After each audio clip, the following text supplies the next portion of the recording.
দেশে ডেঙ্গু আক্রান্ত হয়ে একজনের মৃত্যু হয়েছে। ২৪ ঘন্টায় হাসপাতালে নতুন করে ভর্তি হয়েছেন ৩৮৩ জন। সবচেয়ে নাজুক অবস্থা বরগুনায়। জেলায় নতুন করে আরও ৭৬ জন আক্রান্ত হয়েছেন। নতুন আক্রান্তদের মধ্যে বরগুনা সদর উপজেলায় ৬৯ জন, তালতলী উপজেলায় ১ জন এবং আমতলী ও পাথরঘাটা উপজেলায় ৩ জন করে আক্রান্ত হয়েছেন। এছাড়া জেলায় ডেঙ্গুতে আক্রান্ত হয়ে চিকিৎসাধীন আছেন ১৫৪ জন। এদের মধ্যে বরগুনা জেনারেল হাসপাতালে চিকিৎসাধীন ১০৭ জন, আমতলী উপজেলায় ৯ জন, বেতাগীতে ৩ জন, বামনায় ১৭ জন, পাথরঘাটায় ৭ জন এবং তালতলী উপজেলায় ১১ জন। অন্যদিকে জেলায় ডেঙ্গুতে আক্রান্ত হয়ে মারা যাওয়া ২৫ জনের মধ্যে ২৩ জনের বাড়ি বরগুনা সদর উপজেলায় এবং একজনের বাড়ি পাথরঘাটা উপজেলায় এবং একজনের বাড়ি বেতাগী উপজেলায়। এদিকে ডেঙ্গুতে আক্রান্ত হয়ে রাজশাহী মেডিকেল কলেজ হাসপাতালে চিকিৎসাধীন অবস্থায় শনিবার রাতে ফেরদৌসী নামের এক নারীর মৃত্যু হয়েছে। ডেঙ্গু পরিস্থিতিতে আরও খবর জানাতে এই মুহূর্তে বরগুনা জেনারেল হাসপাতালে আছেন সহকর্মী সাইফুল মিরাজ। সরাসরি যাচ্ছি তার কাছে। দেখুন, বরগুনায় ডেঙ্গু আক্রান্তের পরিস্থিতির ক্ষেত্রে আজ কিন্তু ভিন্ন চিত্র দেখা যাচ্ছে।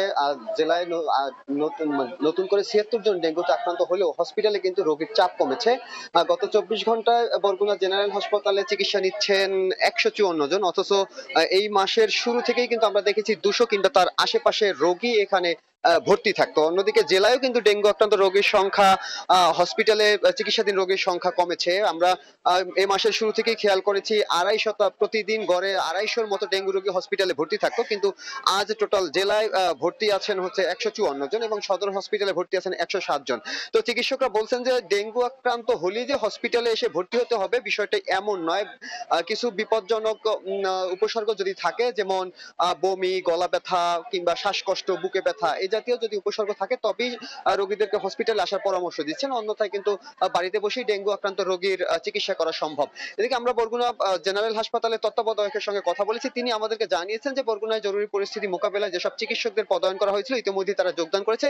এ কারণে হসপিটালের রোগীরাও কিন্তু চিকিৎসা সেবা নিয়ে সন্তোষ প্রকাশ করেছেন। আমি এখানে যারা চিকিৎসাধীন আছেন তাদের সঙ্গে কথা বলেছি হসপিটালের চিকিৎসা সেবা নিয়ে, কিন্তু তারা কিন্তু সন্তোষ প্রকাশ করেছেন এবং বলছেন যে আগের থেকে চিকিৎসা সেবার যেরকম উন্নতি হয়েছে ঠিক তেমনি ভাবে চিকিৎসকদের রোগীর কাছে আসার পরিমাণটাও বৃদ্ধি পেয়েছে এবং নার্সরাও এই বিষয়ে তৎপর রয়েছেন।